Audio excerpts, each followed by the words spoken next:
Hello everyone! Just at the end of last season, Liverpool fans were still celebrating a league title. Fast forward to this season, and that joy has been replaced by anxiety over the team's form. Their biggest star, once a devastating force down the flank, now finds himself at the center of a storm of criticism. And instead of riding it out quietly, he chose to fire back at his head coach and compare himself to another player, Harry Kane. According to Salah, Kane can go 10 games without scoring and still keep the manager's trust, while he himself is benched under similar circumstances. From my perspective, this was a very poor move from Salah, and honestly, at this stage, he should accept being a substitute. Why do people criticize me but not Kane? That seems to be the question Salah is asking, clearly frustrated. The answer, however, is actually quite simple. Salah does not offer Liverpool the same breadth of value outside of goals and assists as Harry Kane does. There is no debate about Salah's quality as an attacker. He has been an elite forward for years, with outstanding physical traits, pace, strength, endurance, excellent finishing and passing in the final third, strong adaptability, and above all, a natural instinct for goals that has kept him in the Golden Boot race season after season. Statistically, last season was outstanding. You could see multiple 99th percentile metrics across expected goals, expected assists, actual goals and assists. However, defensively, the picture is completely different. Salah ranks near the bottom in tackles, blocks, clearances, interceptions, and aerial duels. These are extremely low numbers, about as low as they can realistically get. This is not accidental. Salah has long been deliberately exempted from defensive duties so that he can conserve energy for attacking situations. And frankly, that trade-off has been more than justified, because he delivered goals in huge volume. You do not even need screenshots to prove this. Any Liverpool match footage will show moments where Salah does not track back. But this season, that model no longer works, for two reasons. First, Salah's output has dropped significantly. When a player is given special treatment but no longer delivers, that treatment inevitably disappears. The causes range from his own form to the team's overall structure to changes in chemistry on the right flank. Second, Liverpool as a team no longer press with the same intensity or collective discipline as before. Their ability to maintain man-oriented pressure has declined. So, Salah needs to contribute in other ways. Defending more? That has never been his strength. If he is not scoring, not assisting, not pressing, then the next logical contribution would be beating defenders one-on-one. But the numbers are brutal. Salah attempts 3.3 dribbles per game with a success rate of just 26.8%, meaning he succeeds only once every 4 attempts.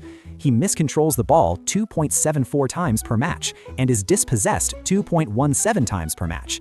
These figures clearly show that he cannot reliably fill that role either. And that is because Salah has never had a particularly diverse dribbling skill set compared to other elite wingers. This should not surprise anyone. Anyone who thinks Salah is a great dribbler probably watches football through FC Online. So, to summarize, this season, Salah is contributing very little in real terms, and in a Liverpool side that is already struggling, he has become a burden. Yet he seems unwilling to accept that reality.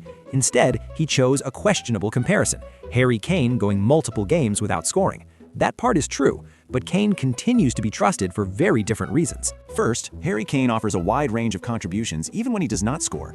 His physical presence allows him to shield the ball, win duels, play as a pivot, link play, hold up possession, and even draw fouls. His hold-up play is elite. Second, Kane's passing ability is exceptional for a striker, among the very best in his position. And finally, despite his lack of pace, Kane does contribute defensively. Tackles, interceptions, blocks, clearances, aerial duels, the current season data makes the contrast with Salah undeniable. So the lack of patience with Salah is not just about goals, it is about how limited his contributions are in every other phase of the game. Publicly comparing himself to another player is tactless toward a colleague. Publicly criticizing the coach and the club while underperforming himself is simply unwise. And honestly, 3 matches on the bench is not that dramatic. A season has 40 to 50 games after all. Moreover, Arne Slot has already shown that Liverpool can function without Salah. Against Inter, we saw a 4-4-2 diamond, a system rarely used in modern elite football. The pass map clearly showed the diamond shape, Gravenberch at the base, 2 strikers at different heights, and fullbacks providing width. This setup gave Liverpool slightly more defensive stability, better suited a squad without a natural right winger, and allowed both expensive strikers to play together. A denser midfield also helped build attacks during a difficult period. Curtis Jones' presence reduced Gravenberch's isolation when supporting the center-backs. That said, theory looks great on paper. In reality, the execution was shaky. The two strikers lacked chemistry. The fullbacks, Joe Gomez and Robertson, offered little attacking threat. Gomez is defensively solid but limited going forward, while Robertson is clearly past his peak. So what does this have to do with Salah? Actually, Salah could fit this system very well if Slot continues to use it.